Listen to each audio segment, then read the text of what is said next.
All right, let's talk about something I think we all know. You know that feeling when a simple disagreement suddenly feels, well, personal?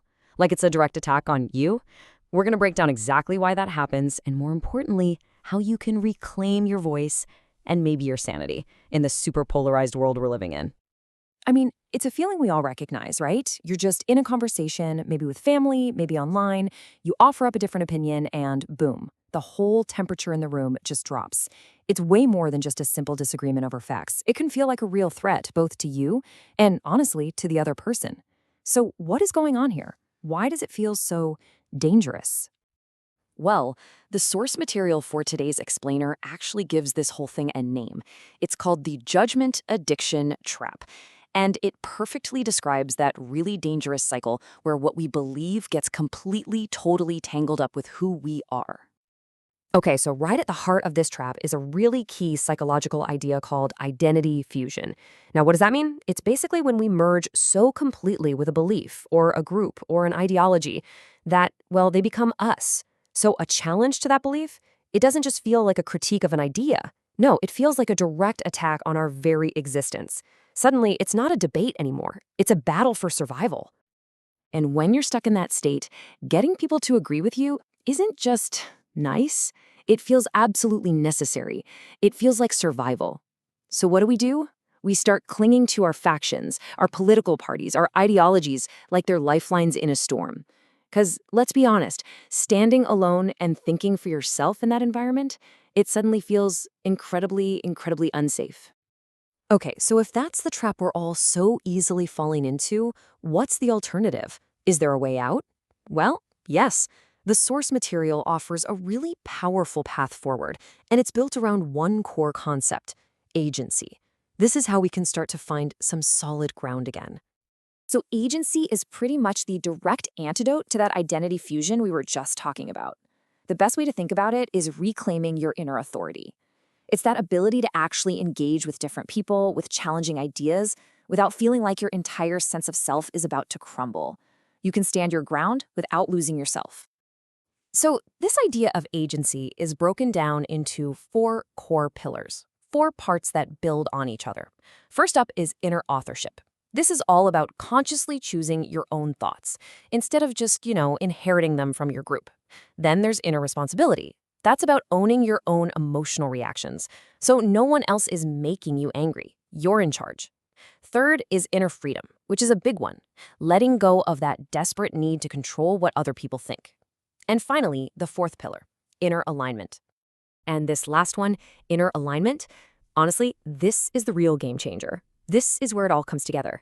It's about making that fundamental shift from looking outside yourself for approval, for that validation from your group, to looking inside, to your own core principles and values, and letting that be what guides your actions.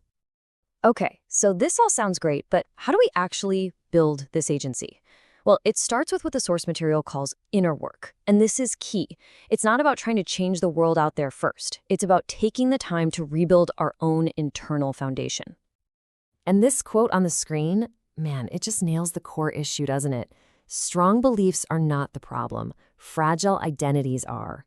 The goal here isn't to become all wishy-washy or to abandon your convictions. Not at all.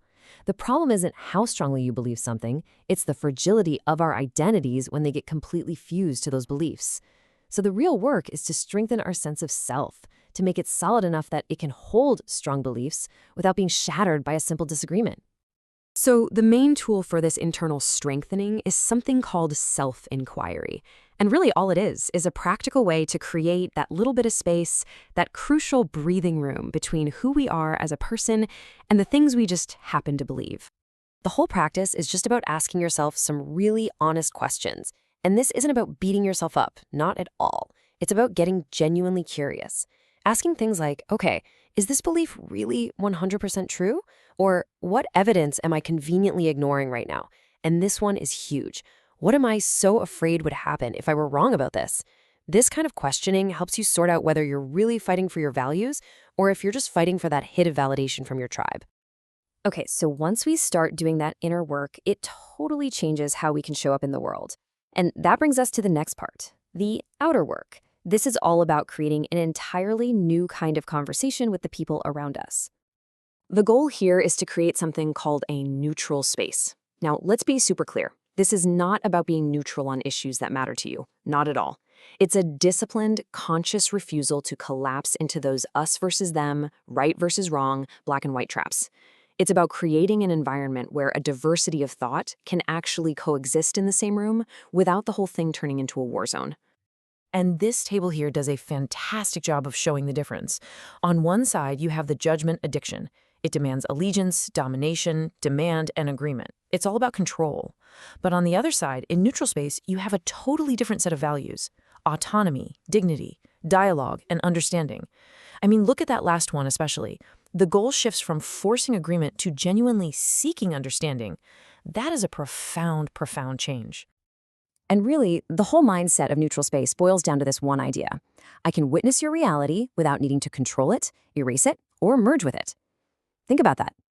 It means you can truly hear someone else's perspective. You can witness their reality without that knee-jerk reaction to attack it or fix it, or, and this is just as important, without feeling like you have to abandon your own position and just agree to keep the peace. It protects your autonomy and theirs too. So the big question is, how do we actually do this in a real conversation? Well, the key tactic is to completely change the way we ask questions. We need to move away from using questions as weapons to try and corner someone, and instead start using them as tools to gently uncover what's really going on. These are what you might call dignity-based questions. They reveal, they don't corner. You're shifting your questions from being weapons to being invitations. So instead of that gotcha question you've been planning in your head, you try something like, can you help me understand what experiences shaped that view for you? Or what really matters most to you in this whole issue? See how different that feels? These kinds of questions completely de-escalate the conflict and can shift the entire interaction from a nasty debate into a genuine dialogue. All right, so what's the big payoff here? What's the ultimate result of all this work, both the inner stuff and the outer stuff? Well, according to the source material, the payoff is huge. It's nothing less than restoring the core human capacities that our polarized world seems so intent on stripping away from us. First up, we get back our discernment. This is huge. When we're not constantly trapped in that survival mode, we can finally see the shades of gray again. We can actually appreciate complexity and nuance instead of feeling like we need everything to be simple, good or evil, right or wrong. Second, and this one is so important, we restore empathy. That judgment addiction we talked about, it thrives on turning the other side into an object, into a threat. But this work allows us to see them as a human being again. We can start to understand their feelings and their perspective, even if we still fundamentally disagree with their conclusions. And finally, we regain integrity. You could say this is the ultimate prize of getting into self-alignment. Integrity is when your actions, your words, and your deepest held values are all in sync. They're all coherent. We finally stop demanding things from other people, like respect or civility, that we aren't actually willing to embody ourselves. We walk the talk. So, I want to leave you with a question to really think about. Let's make this personal. If you made the choice, starting today, to act from your own core values instead of for external validation, what one conversation in your life would you have completely differently?